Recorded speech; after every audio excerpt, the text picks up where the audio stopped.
Alhamdulillahi Rabbil Alamin. Wabihi nasta'inu ala umuri dunya waddin.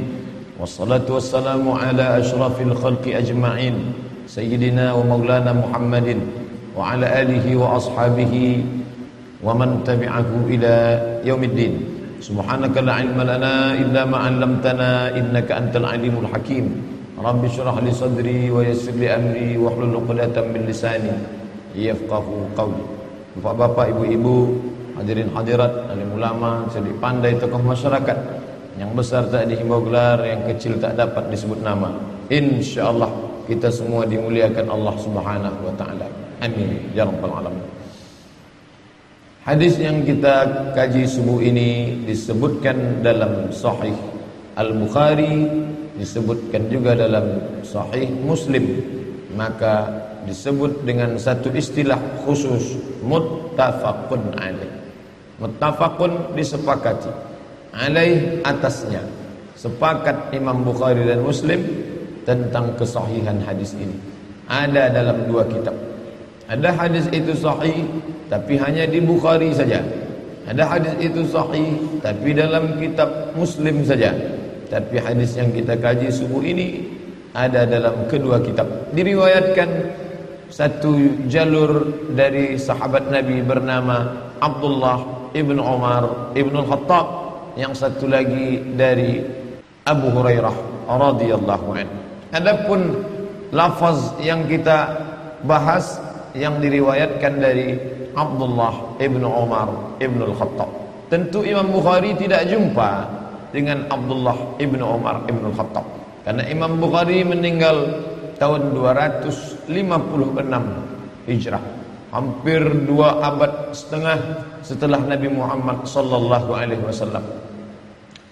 Imam Muhammad bin Ismail bin Ibrahim, Muhammad ibnu Ismail ibnu Ibrahim ibnu al-Mughirah ibnu Bardizbah Al-Bukhari meriwayatkan hadis ini dari gurunya bernama Ishaq ibnu Muhammad Al-Farawi. Meriwayatkan hadis ini dari gurunya Malik bin Anas, Imam Maliki, gurunya Imam Syafi'i. Malik bin Anas meriwayatkan hadis ini dari gurunya Nafi' Maula ibn Umar. Nafi' meriwayatkan hadis ini dari gurunya Abdullah ibn Umar ibn al-Khattab radhiyallahu anhuma. Abdullah ibn Umar ibn al-Khattab meriwayatkan langsung dari Nabi Muhammad sallallahu alaihi wasallam. Abdullah ibn Umar dekat dengan Nabi yang pertama karena Nabi itu kawan sahabat baik ayahnya Umar bin Khattab. Yang kedua karena kakaknya kandung Hafsah binti Umar bin Khattab adalah istri Nabi sallallahu alaihi wasallam. Jangan heran kalau Abdullah bin Umar bebas di rumah Nabi karena mahram, karena hubungan kedekatan, hubungan persahabatan bersama Rasulullah, dan dia termasuk bagian dari keluarga Rasulullah sallallahu alaihi wasallam. Maka Abdullah bin Umar bin Khattab mendengar Nabi bersabda, qala Rasulullah sallallahu alaihi wasallam, Rasulullah bersabda, tuqatiluna al-yahuda, kalian akan berperang dengan orang Yahudi. Seandainya Yahudi itu sekarang tidak ada lagi, maka orang akan berkata, mana ucapan Nabi Muhammad sallallahu alaihi wasallam? Berarti tak betul Nabi itu. Kata dia kalian akan berperang dengan Yahudi. Buktinya Yahudi tak ada lagi. 1438 tahun setelah ucapan ini, Yahudi tetap ada, tetap eksis, tetap tegak berdiri di atas muka bumi. Orang mengatakan mereka akan punah, musnah seperti yang terjadi pada kaum-kaum yang lain. Wa ila Samud akhahum Salihah, kaum Samud. Wa ila Adin akhahum Huda, kaum Ad. Wa ila Madyan akhahum Syuaiba, kaum Madyan. Irama Zatil Imad, kaum Iram. Banyak kaum-kaum tapi musnah sekarang. Mana kaum Iram, mana kaum Thamud, mana kaum Madyan, mana kaum Fir'aun, musnah. Tapi Israel tetap masih bertahan sampai hari ini. Nabi berkata, qatilunal yahuda, kamu akan berperang dengan Yahudi, hatta yakhtabiya ahadukum, sampai mereka salah satu dari pasukannya itu bersembunyi wara al-hajar, di belakang batu. Saking dahsyatnya peperangan itu nanti, sampai-sampai ada pasukan Yahudi itu yang bersembunyi di belakang batu. Lalu kemudian yaqulul hajar, batu itu pun akan berkata, apa kata batu itu berkata kepada orang Islam? Ya abdallah, wahai hamba Allah, hadza yahudiyyun warai, ini ada orang Yahudi bersembunyi di belakang aku, faqtulhu, bunuhlah dia. Mana mungkin batu berbicara? Oleh sebab itu, kalau tidak bisa memahami kitab Sahih Al-Bukhari, jangan dibaca sendiri, dilihat terjemahnya, lalu karena tidak masuk akal ditolak. Ini tidak betul ini. Masa batu berbicara, pokok kayu berbicara, seperti film karton saja. Ini tidak betul. Maka baca syarahnya. Ulama banyak mensyarah. Kalau ayat tidak paham, baca tafsir. Tafsir Tabari, Abu Ja'far Ibn Jarir At-Tabari, Tafsir Al-Quranil Azim, Abul Fida Ismail Ibn Katsir, Tafsir Al-Kabir, Mafatihul Ghaib, Fakhruddin Ar-Razi.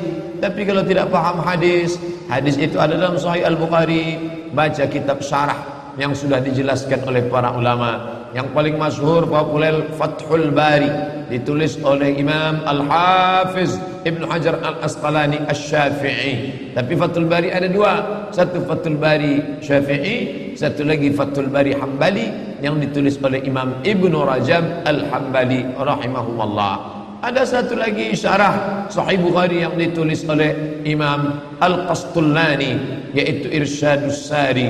Ada satu lagi ditulis oleh Imam Badruddin Al-Aini. Begitulah keseriusan ulama untuk mensyarah hadis-hadis. Jumlahnya bukan 100, 200, bukan 1000, 2000, 7275 hadis. Belum ada laptop, belum ada internet, belum ada alat tulis canggih seperti sekarang. Mereka menulis dengan peralatan yang sederhana, mengandalkan hafalan, kekuatan, tapi mereka disingkapkan Allah hijab kejahilan karena ketulusan hati dan jauh daripada makan haram dan syubhat. Begitulah para ulama dulu, bahkan sampai generasi hari ini orang-orang tetap memperdulikan hadis. Termasuklah kita subuh ini, rasa cinta kita kepada hadis Nabi kita kaji salah satu dari yang ada dalam kitab Sahih Al-Bukhari. Maka kata Imam Al-Hafiz Ibn Hajar Al-Asqalani, makna bahwa batu berbicara, hadza Yahudi khalfi, ini ada orang Yahudi di belakangku. Hai Abdullah, hai orang Islam, ya Abdullah, wahai hamba Allah, hadza Yahudi khalfi, ini ada Yahudi di belakangku, faqtulu, bunuhlah dia. Maka makna ucapan itu artinya tidak ada satupun tempat persembunyian orang Yahudi. Tak ada manfaatnya dia berada di belakang batu, di belakang pokok kayu, karena semuanya akan tersingkap terbuka. Saat itu semuanya akan binasa. Ini hadis salah satu mukjizat Nabi Muhammad sallallahu alaihi wasallam. Bahkan di Al-Azhar, ketika kita masih belajar dulu, ada satu mata kuliah khusus, yaitu Tayyarat Fikriyah. Tayyarat, aliran-aliran, Fikriyah, pemikiran.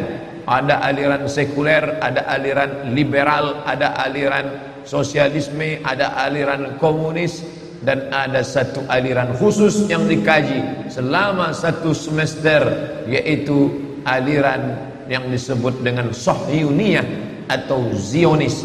Mereka bukan sekedar agama, tapi juga dia adalah politik. Yahudi agama yang unik, dia agama dan dia juga suku. Nabi Ibrahim punya anak laki-laki bernama Ishak, Nabi Ishak punya anak laki-laki bernama Yakub, Nabi Yakub punya anak bernama Yusuf, Yusuf punya saudara kandung bernama Yahuza. Cucu cicit keturunan Yahuza inilah Yahudi yang disebutkan dalam hadis ini. Lalu kemudian cucu cicitnya ini berkembang biak sampailah hari ini, dan mereka menjadi satu suku besar, dan mereka tidak ada Yahudisasi. Kalau Kristen ada Kristenisasi, yang non Kristen diajak masuk ke dalam agama Kristen. Tapi Yahudisasi tidak terjadi, karena Yahudi tidak menerima orang selain Yahudi. Andai bapaknya Yahudi pun akan dilihat maknya Yahudi atau tidak. Maka ketika negara Israel terbentuk, orang-orang Yahudi dari seluruh dunia pulang kembali, yang mereka sebut sebagai Ardul Mi'ad, tanah yang dijanjikan oleh Tuhan. Lalu kemudian mereka periksa satu persatu. Berapa banyak Yahudi menikah dengan orang Rusia, berapa banyak Yahudi menikah dengan orang Eropa. Maka anaknya tidak diakui karena ibunya bukan Yahudi. Dan ada satu lagi Yahudi di Afrika, ramai-ramai Yahudi Afrika datang, ini pun tidak diakui karena Yahudi putih, tiba-tiba ada Yahudi hitam. Bapak Ibu yang dimuliakan Allah Subhanahu wa taala. Oleh sebab itu mereka agama sekaligus juga suku. Kalau kita, kamu sukunya apa? Sukunya Melayu, agama Islam. Kamu suku apa? Suku Batak, agama Islam. Kamu suku apa? Suku Minangkabau, agama Islam. Mereka tidak. Suku Yahudi, agama Yahudi. Lalu kemudian suku dan agama ini berpikir tentang menciptakan sebuah negara. Itu berasal dari pikiran Theodor Herzl.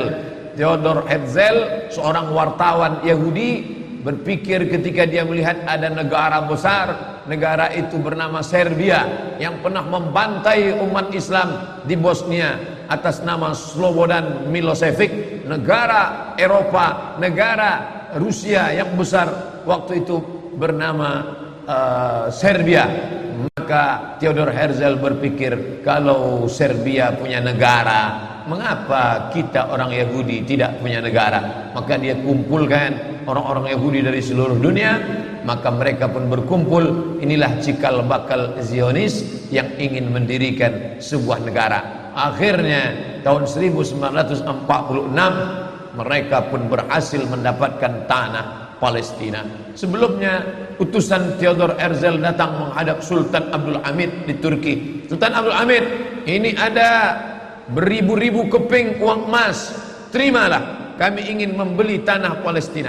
Sultan Abdul Hamid menolak emas-emas itu. Dia katakan Palestina direbut dengan tetesan darah para syuhada. Mereka mati karena Allah Subhanahu wa taala. Aku tidak akan menjual sejengkal pun tanah Palestina kepada kalian.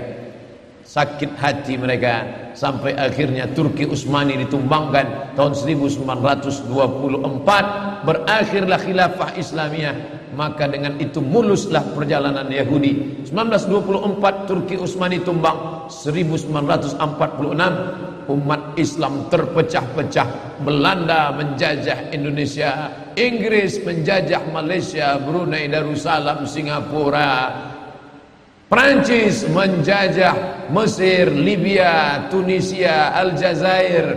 Lalu kemudian Itali menjajah Libya. Mereka bagi-bagi negeri Islam seperti roti yang dipecah-pecah, persis seperti yang dikatakan Nabi SAW. Kalian nanti di akhir zaman akan diperebutkan, ditarik, menarik, satu menarik kepalanya seperti makanan ala qas'atiha, akalatun makanan ala qas'atiha, di atas piring yang besar. Ada yang menarik kakinya, ada yang menarik kepalanya. Aqillatun nahnu yawma idzin ya Rasulullah. Mereka merebut kami. Apakah kami waktu itu sedikit ya Rasulullah? Kata Nabi, tidak. Bal antum katsirun. Kalian ramai, kalian banyak. Lakinnakum ghusaun ka ghusais sail. Tapi kalian seperti buih di tengah lautan, dipukul ombak, dihempas gelombang. Kalian tak punya kepemimpinan karena Turki Utsmani sudah tumbang, tak lagi punya panutan. Apa yang dikatakan itu terwujud 1946. Maka kebetulan Palestina dipegang oleh Inggris. Inggrislah yang memikul dosa terbesar. Bagaimana Palestina bisa jatuh ke tangan Israel, laknatullah alaihim. Lalu kemudian Palestina bulat-bulat diserahkan oleh Inggris. Ini bumi Palestina diberikannya kepada orang-orang Yahudi. Sejak 1946 seluruh Yahudi dunia, Yahudi Rusia, Yahudi Eropa, Yahudi Amerika, Yahudi yang ada di Arab, mereka kembali beramai-ramai ke tanah Palestina. Dan sekarang semua Yahudi yang sudah pulang lebih kurang 5 juta orang. Penduduk Riau 6,5 juta. Yahudi hanya 5 juta saja. Tapi mereka menguasai ekonomi, perfilman, hiburan. Anak-anak kita menonton film karton, sinetron, horor, film perang. Siapa yang memproduksinya? Warner Bros. Warner Bros Yahudi, Steven Spielberg Yahudi yang mengobok-obok ekonomi umat Islam. Ketika dia lihat ini perlu dihancurkan, ini perlu diangkat, ini perlu dijempaskan, ini perlu. Siapa lagi kalau bukan George Soros pun Yahudi. Maka semua presiden-presiden Amerika itu akan naik atas lobby-lobby Yahudi. Syekh Dr. Ali Jarisah, dosen Universitas Madinah Islamiyah, Al-Jami'ah Al-Islamiyah bil Madinah Al-Munawwarah, Universitas Islam Madinah, tahun 70-an sudah menulis dalam bukunya bahwa pegawai-pegawai yang ada di PBB, United Nations, Al-Umamul Muttahidah, itu sebagian besarnya adalah Yahudi. Oleh sebab itu ketika umat Islam yang tertindas, mereka diam seakan-akan tak terjadi apa-apa. Tapi kalau kaum minoritas lain yang tertindas, mereka menyuarakan harus merdeka, harus bebas dari penjajahan, harus dilepaskan. Tapi kalau umat Islam, mereka diam, mereka sepi daripada komentar. Kenapa? Karena tidak ada kepentingan di dalamnya. Apa itu yang dimuliakan Allah Subhanahu wa taala? Seorang warga negara Perancis, alirannya sosialis komunis, tapi kemudian Allah lembutkan hatinya, maka dia masuk Islam, dan dia inilah yang mengungkapkan, menuliskan bahwa Zionis menguasai Palestina, tidak hanya Palestina, tapi dia ingin menguasai dunia atas nama yang disebut dengan kembali kepada kekerajaan Daud. Daud yang kita yakini bukanlah seperti yang mereka katakan. Kita meyakini Nabi Daud alaihissalam sebagai orang yang soleh, sebagai orang yang pandai. Wa alanna lahul adid, kami lunakkan besi. Maka Nabi Daud alaihissalam mengambil besi, lunak besi itu di tangan Nabi Daud alaihissalam, lalu dibentuknya menjadi baju besi. Baju besi itu dijualnya, lalu hasil dari menjual baju besi itulah Nabi Daud hidup. Nabi Daud adalah orang yang zuhud, walaupun dia seorang raja di raja. Makanya kata Nabi SAW, ahabbus saum ilallah, puasa yang paling dicintai Allah, saumi Daud, puasa Nabi Daud alaihissalam. Tapi mereka menggambarkan Daud sebagai raja yang perkasa. Raja Daud, inilah kata mereka raja di raja mereka. Mereka menyebutnya King David. King David lahir punya anak laki-laki bernama King Solomon. Kita menyebutnya Sulaiman alaihissalam. Tapi bukanlah seperti namanya sama, tapi kepribadian yang berbeda. Mereka menampilkan sebagai raja yang beringas, raja yang brutal. Sedangkan Allah Ta'ala menceritakan Nabi Sulaiman sebagai orang raja, nabi yang lembut, sampai-sampai dia menahan pasukannya. Jangan kalian lewati tanah ini, karena aku mendengar ada suara lembut. Ya ayyuhan amanu dukhulu masakinakum, hai para semut-semut, masuklah kalian ke sarang kalian, agar supaya jangan sampai pasukan Sulaiman menginjak perut kalian. Yahtimannakum junud,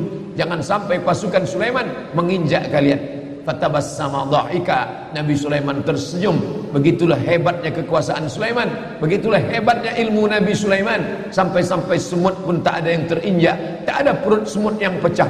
Tapi mereka menggambarkan Sulaiman sebagai raja yang brutal, yang beringas, dan mereka ingin mengembalikan lagi kerajaan ini. Mereka katakan bahwa ada 5 yang mereka nanti-nantikan, yang harus mereka lakukan, karena akan turun Mesias, sang juru selamat, yang mereka nanti-nantikan sejak zaman nenek moyang mereka dulu. Mereka membangun ini berdasarkan keyakinan yang mendalam. Walaupun keyakinan itu diambil dari mitologi, mitos semata. Mitos pun ternyata kalau diyakini seyakin-yakinnya bisa membangkitkan semangat yang luar biasa. Mereka meyakini bahwa mereka adalah manusia-manusia pilihan Tuhan. Mereka menyebut dirinya dalam bahasa Arab Asy-Sya'bul Mukhtar. Sya'bu, bangsa, Mukhtar, pilihan Tuhan.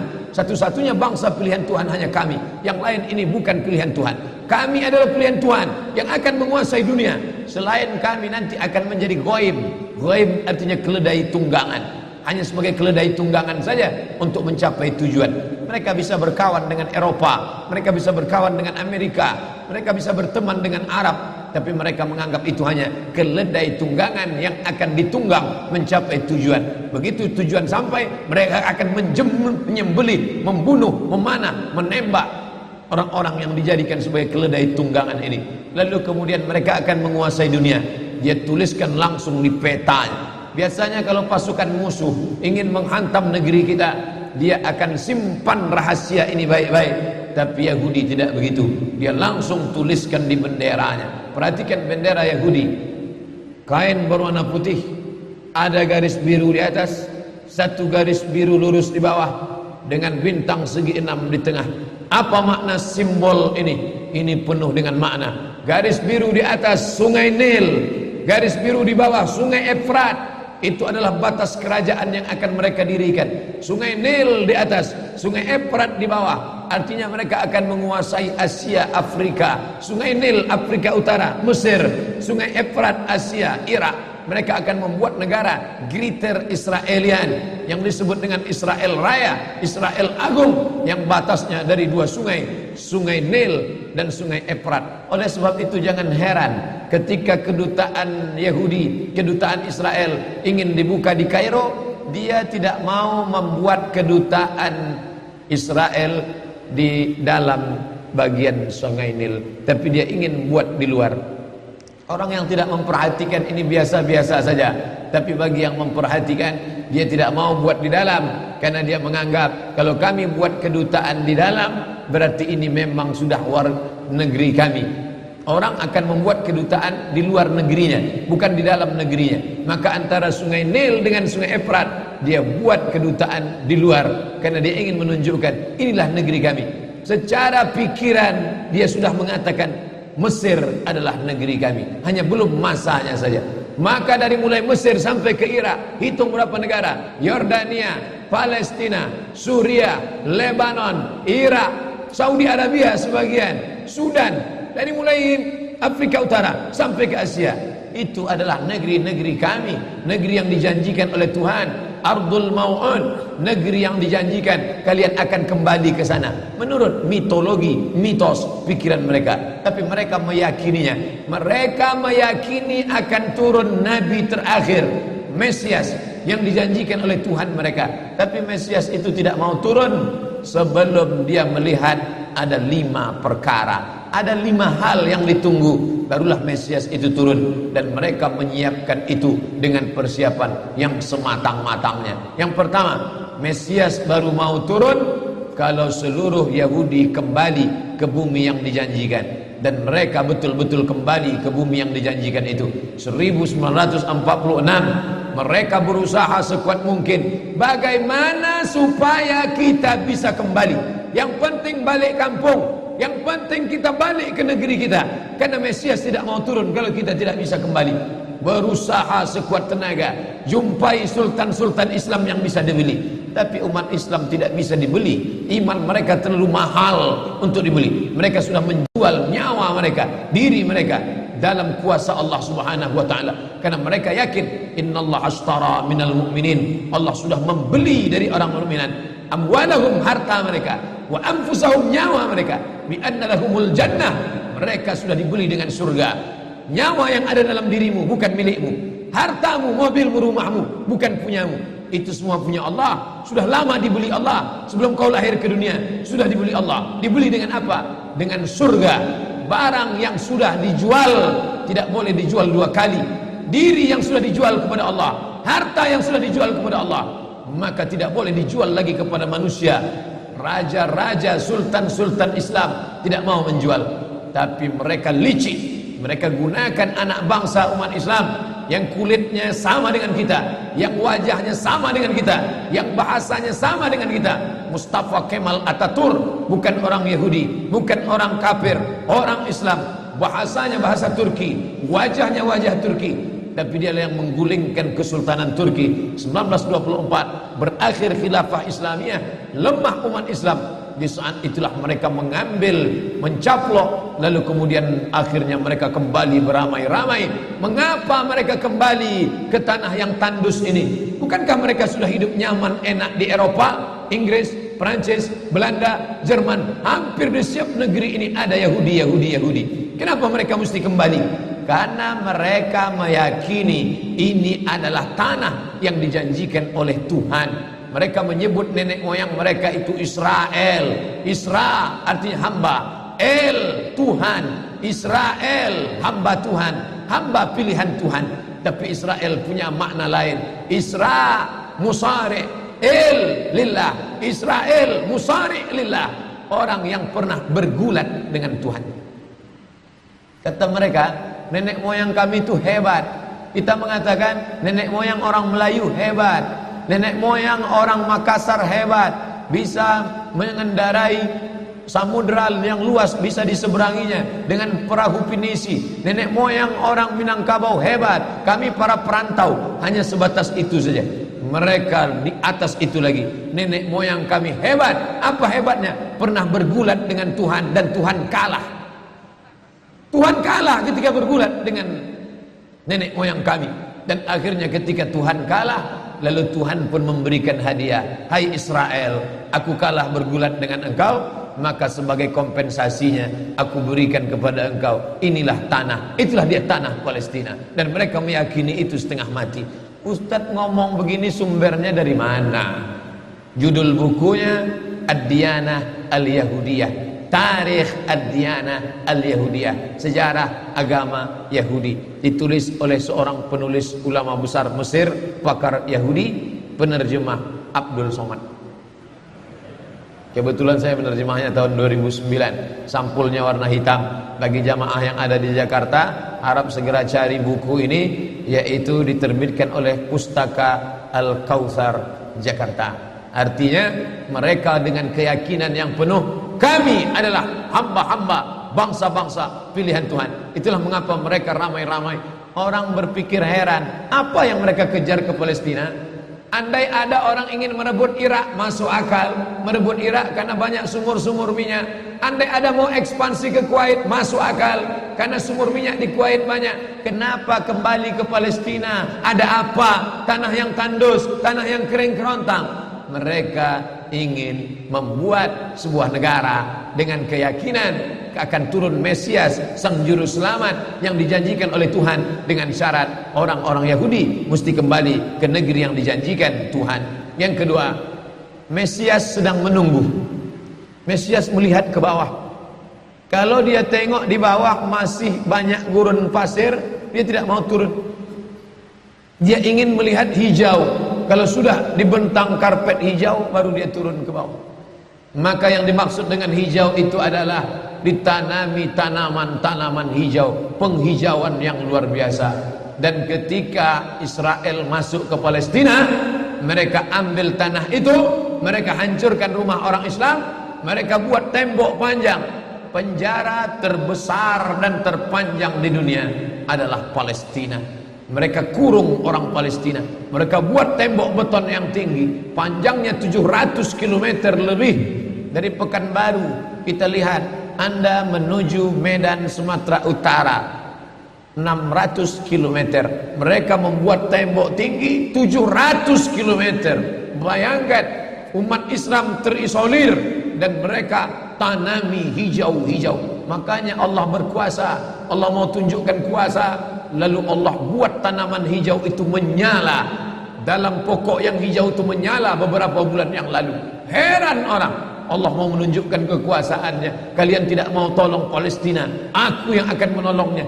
Tanaman yang hijau yang mereka tanam itu tiba-tiba terbakar. Tidak ada yang bisa mematikannya. Sampai-sampai reporter wartawan Amerika mengatakan, tidak ada yang bisa mematikan kebakaran ini kecuali Tuhan, karena Dia yang membakarnya. Bapak Ibu yang dimuliakan Allah SWT, tanaman apa yang mereka tanam?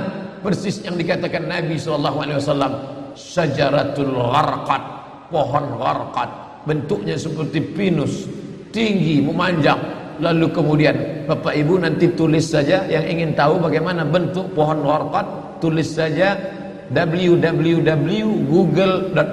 Lalu tulis di sana alif lam ghain ra qaf dal al-gharqad, enter, muncul gambar pohon gharqad. HP saya tak bisa tulis Arab Pak Ustaz, belum masuk Islam. Cara mengislamkannya, Play Store, klik. Setelah buka Play Store, pilih Arabic Keyboard. Setelah keluar Arabic Keyboard, pilih Arabic smart keyboard Arabic. Habis itu setupkan ke HP. 5 menit geser langsung berubah, bisa tulis Arab. Alif, lam, ghain, ra, qaf, dal. Enter, pilih image, muncul gambar pohon warqat. Gimana? Sudah nampak? Tak keluar Pak Ustaz. Loh, kenapa? Paket tak ada. Sekarang mudah belajar. Dulu kami sekolah ketika mau tahu gimana pohon sidir, kalau mau memandikan jenazah, ambil beberapa helai daun sidir, lalu digiling, dimasukkan ke air. Gimana pohon sidir Ustaz?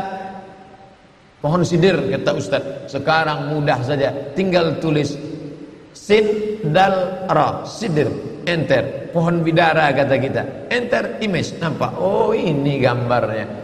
Teknologi canggih memudahkan kita. Pohon gharqad kata Nabi, kalau bersembunyi dia di belakang pokok kayu akan berkata, ini Yahudi di belakangku, bunuhlah. Kalau bersembunyi dia di belakang batu akan berkata, ini ada Yahudi, bunuhlah. Tapi kata Nabi, ada satu pohon yang tidak mau menunjukkan dia. Ini pohon mereka kata Nabi. Apa itu? Syajaratul gharqad, pohon gharqad. Subhanallah, Masya Allah. Apa yang dikatakan Nabi dulu terwujud sekarang. Mereka tanam pohon gharqad ini sebanyak-banyaknya. Ketika saya sampai ke Rafah, Mesir, Palestina, sampai perbatasan Mesir Palestina, ada satu kota bernama Rafah. Rafah dibagi dua, Rafah Palestina, Rafah Mesir. Di tengah kota Rafah, di batas perbatasan, kawat duri panjang yang dipasang dengan voltase listrik bertegangan tinggi. Siapa saja yang menyentuhnya akan terbakar mati. Tak ada orang berani mendekat. Tapi kawat-kawat duri itu kita bisa melihat rumah-rumah saudara kita di Palestina dan nampak hijau. Lalu gaib penunjuk bertanya ke kami, coba tengok pohon yang hijau itu. Pohon apa itu? Pohon apa ya? Itulah pohon gharqad yang dikatakan Nabi SAW. Mereka tanam sebanyak-banyaknya karena mereka meyakini bahwa Mesias akan mau turun kalau sudah dia tengok hijau. Seperti kita kalau pesawat mau mendarat di airport Sultan Syarif Qasim II airport, Anda akan, ladies and gentlemen, all our passenger, para penumpang pesawat airlines, kita akan mendarat. Begitu kita melihat riau hijau, tapi hijaunya bukan pohon warqad, pohon gotah sama pohon sawit. Begitu juga kalau kita mau mendarat di Batam, kita lihat hijau ke bawah. Begitu jugalah Mesias akan turun ke bawah kalau dia melihat sudah hijau semua. Karena mereka meyakini, amat sangat meyakini itu. Mereka menanam pohon warqad itu. 3. Kapan Mesias akan turun? Mesias akan turun kalau Babilonia dibantai terus. Makanya mereka punya program bantai Babilonia, hancurkan Babilonia. Kenapa mereka marah dengan Babilonia? Karena Raja Babilonia pernah menghancurkan kekuasaan mereka. Raja Babilonia yang mereka maksud adalah Nebukadnezar. Nebukadnezar Raja Babilonia menghancurkan kerajaan nenek moyang mereka. Mereka punya dendam kesumat yang luar biasa. Salah satu sifat Yahudi, dendam kesumat yang tak pernah mati. Walaupun sudah terjadi ratusan tahun, ribuan tahun lalu, tetap anak cucunya sekarang dendam. Hantam Babilonia, hantam Babilonia. Karena Babilonia negerinya Nebukadnezar, anak cucunya mesti dihancurkan. Mana Babilonia itu? Babilonia adalah Irak. Makanya setiap naik presiden Amerika yang didukung oleh Yahudi, mereka akan membantai Babilonia, Irak. George Bush naik, apa yang dilakukan George Bush? Membantai Irak. George Bush Junior, anak George Bush naik, apa yang dilakukan George Bush Junior? Membantai Irak. Naik Obama, apa yang dilakukan Obama? Membantai Irak. Kenapa yang sekarang ini, siapa namanya? Donald Trump. Payah ngingat nama orang kafir. Kenapa Donald Trump tak membantai Irak? Karena Irak sudah hancur babak belur, tak perlu lagi dibantai. Sumur-sumur minyaknya sudah punya kita. Negeri itu sudah menjadi negeri boneka, hancur lebur. Saddam Hussein barulah orang paham. Dulu kita terikut-ikut dengan kata-kata mereka di Reuter. Saddam Hussein raja yang zalim, Saddam Hussein orang yang jahat, Saddam Hussein. Tapi begitu Saddam Hussein digantung, apa kata dia di tiang gantungan? Allahu Akbar, patah lehernya, mati Saddam Hussein, meninggal dunia. Sekarang orang baru sadar, ternyata Saddam Hussein menyelamatkan negeri itu daripada orang-orang yang jahat. Sekarang apa yang terjadi? Saudara kita yang beberapa bulan bersama kita di Masjid Raya Senapelan, kalau Bapak ingat, ayahnya, anaknya, ibunya, adik-adiknya tak sanggup lagi tinggal di Baghdad. Kenapa? Kami dibantai oleh Syiah, kami dibantai oleh Amerika, kami sampai lari mendapatkan suaka politik. Sampai hari ini masih ada sebagiannya tinggal yang Sunni, yang Syiah dengan berbagai macamnya. Apa maknanya? Mereka membantai Babilonia. Lalu orang mengatakan ini kan ekspansi politik, ini kan karena sumur minyak. Ada betulnya, tapi lebih daripada itu adalah mereka memiliki keyakinan yang luar biasa bahwa Mesias akan datang kalau Babilonia dihancurkan. Ustadz baca analisa ini dari mana? Kami belajar buku ini 6 bulan di Al-Azhar, 1 mata kuliah, dan saya paling suka mata kuliah ini karena mengaitkan antara ayat Al-Quran dengan hadis Nabi. Kalau kita suka mata kuliah itu, kita ingat isinya, kita ingat orang yang mengajarnya. Saya masuk Al-Azhar 1998, hari ini 2017, 19 tahun yang lalu. Kalau saya pejamkan mata saya, masih ingat saya Syekh Dr. Fargallah yang mengajarkan mata kuliah ini. Dengan semangat dulu dia di lokal mengatakan, anak-anakku sekalian, beginilah mereka akan menguasai umat Islam, negeri Palestina. Semangat Syekh Fargallah. Saya tak tahu apakah dia masih ada atau tidak, tapi pahala akan tetap mengalir baik beliau hidup maupun sudah meninggal dunia. Kenapa? Saya sampaikan kepada Bapak Ibu sampaikan kepada anak menantu, sahabat, kerabat, tetangga, mengerti keadaan kita zaman sekarang. Jangan sampai dikatakan Palestina bukan urusan kita. Ini kan masalah politik. Indonesia ya Indonesia, Palestina ya Palestina. Antum tidak mengerti masalah dunia. Palestina adalah masalah umat Islam. Subhanalladzi asra bi'abdihi, maha suci Allah yang sudah memperjalankan hambanya minal masjidil haram, dari masjidil haram ilal masjidil aqsa, masjidil aqsa, masjidil aqsa Palestina. Kita yang tertulis dalam kitab suci kita bahwa kita punya ikatan emosional, kenapa kita tidak yakin itu? Yahudi ajarannya dibuat-buat, ajarannya mitos, tapi mereka punya keyakinan yang luar biasa. Mereka rebut negeri itu, mereka kuasai, mereka hancurkan negeri musuh. Atas dasar apa? Keyakinan bahwa Mesias akan datang. Yang kelima, apa yang mereka lakukan untuk Palestina? Mereka meyakini ada Temple of King Solomon, tempel, kuil King Solomon, Raja Sulaiman. Tentang pula orang Indonesia latah, dikatakannya Sulaiman ini kerajaannya bukan di Palestina, di Yogyakarta, Sleman. Kata dia, King Solomon itu punya tempel kuil, dan Temple of King Solomon letaknya pas di bawah Al-Masjidil Aqsa. Apa maknanya? Mereka mengeruk setiap hari bulldozer, traktor, ekskavator, terus mengeruk keliling Masjidil Aqsa. Mereka ingin meruntuhkan Masjidil Aqsa. Tulis Temple of King Solomon, enter, pilih image, tampak gambar, replika. Inilah kerajaan Sulaiman yang ada di bawah Masjidil Aqsa. Akan mereka naikkan. Mereka sudah bangunkan rumah kecil replikanya, seperti orang Riau membuat rumah replika, rumah Melayu Kampar, rumah Melayu Siak, rumah Melayu Bengkalis. Di mana rumah itu? Di Purna MTQ. Anak-anak kita kalau mau tahu bagaimana rumah Melayu Kampar, bagaimana rumah Melayu Siak, bagaimana rumah Melayu Pelalawan, pergi ke sana. Sebagiannya ada, sebagian tak ada, entah kemana perginya. Tapi mereka membuatkan itu. Inilah dia replika kerajaan Temple of King Solomon. Artinya apa? Mereka ingin menghancurkan Al-Masjidil Aqsa berkeping, sampai akhirnya disitulah nanti kemarahan umat Islam. Entah marah entah tidak, melihat gayanya tak marah. Kalian hancur-hancurkanlah. Banyak lagi urusan kami sibuk dengan ini. Tapi akan ada hamba-hamba Allah la tazulu fi ummati ta'ifatun min ummati, akan tetap ada sekelompok umatku yang memperjuangkan agamaku, kata Allah Subhanahu wa taala. Yang terakhir, yang kelima, akan turun Mesias. Kapan itu terjadi? Ketika terjadi perang besar. Sebetulnya dalam agama Islam sudah dituliskan yang dimaksud dengan Mesias itu siapa. Kata Imam Al-Hafiz Ibnu Hajar Al-Asqalani dalam Fathul Bari, yang dimaksud dengan yang dinanti-nanti mereka itu adalah Dajjal. Dajjal itulah sesungguhnya yang sedang mereka nanti.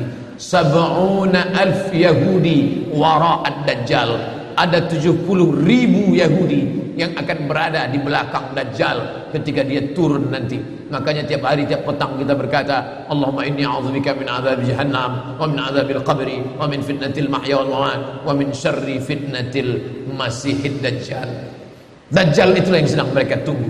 Dajjal itulah yang sedang mereka nanti-nantikan. Kita menantikan kedatangan, dia pun juga menantikan akan kedatangannya. Bedanya apa? Mereka meyakininya dengan semangat. Semangat mereka luar biasa. Mereka bangkit. Umat Islam percaya. Padahal tiap hari dia katakan sebelum salam, Allahumma inni a'udzubika min adzabi jahannam wa min adzabil qabri wa min fitnatil mahya wal mamat wa min syarri fitnatil masihid Dajjal. Tiap hari dikatakan, tiap hari diucapkan. Tapi dalam hati, betul tak Dajjal ini datang? Entah iya entah tidak. Mereka yakin Dajjal akan datang, tapi mereka katakan itulah pemimpin kami, itulah Tuhan kami, itu adalah jelmaan daripada Tuhan kami, itu yang akan menghancurkan dunia, dia akan menjadi panutan kami. Kita berkata itu musuh kami, tapi kita pun ragu entah musuh entah tidak. Oleh sebab itu kita minta ampun kepada Allah atas kurangnya iman kita. Subuh ini kita bangkitkan semangat kita, tapi yang datang kenapa Allah tidak menolong? Katanya Allah itu maha kuasa. Cukup dia teriakkan saja, malaikatnya satu berteriak, pecah gendang telinga orang Yahudi, mati. Cukup dia tiupkan angin sejuk, terhirup, mati. Kenapa tidak dia matikan saja Yahudi itu? Datang Syekh Muhammad Jibril, Syekh Dr. Muhammad Jibril, Syekh Profesor Dr. Muhammad Jibril, dosen tafsir Al-Azhar. Kami undang, mahasiswa Indonesia mengundang di waktu di Mesir dulu kuliah. Lalu saya tanya, Assalamualaikum Syekh. Ya, kaum Ad binasa, kaum Samud binasa, kaum Midian binasa, kaum Iram binasa, kaum Fir'aun binasa. Kenapa Allah tidak membinasakan Israel ini? Senyum Syekh Muhammad Jibril. Apa kata dia? Ya beni, anakku, seandainya Allah membinasakan Israel ini, lalu apa yang tersisa untukmu? Ditunjuknya saya. Seandainya Allah membinasakan Israel ini, lalu apa yang tersisa untukmu? Terdiam saya. Allah sengaja sisakan ini sebagai medan jihad kita menolong agama Allah Subhanahu wa taala. Masjid An-Nur sudah berperan untuk menolong agama Allah dengan mendatangkan imam-imam dari Palestina. Mereka yang bercerita tentang keadaan ini. Kalau mereka yang bercerita, tentu Bapak Ibu lebih percaya, karena hidung mereka lebih mancung, jambangnya lebih tebal, dan mereka asli orang Palestina. Maka mereka datang. Maka sebelum Ustadz Somad mengakhiri tausiah 15 menit, tolong beri kesempatan. Maka kita ada waktu lebih kurang 20 menit. Syekh Abdurrahman yang di sana Abdurrahman Awaji dari Madinah, yang di sini Abdurrahman Syahin akan menjelaskan tentang Palestina ini. Itu yang dapat saya sampaikan subuh ini. Mudah-mudahan ada manfaatnya. Ini sampai penjelasan dari saya. Nanti Syekh Abdurrahman akan menjelaskan tentang Palestina. Lalu kemudian kita salat sunat isyraq. Setelah itu tetap normal seperti biasa. Kita akan tanya jawab. Terima kasih. Mohon maaf segala kesilapan. Wassalamualaikum warahmatullahi wabarakatuh.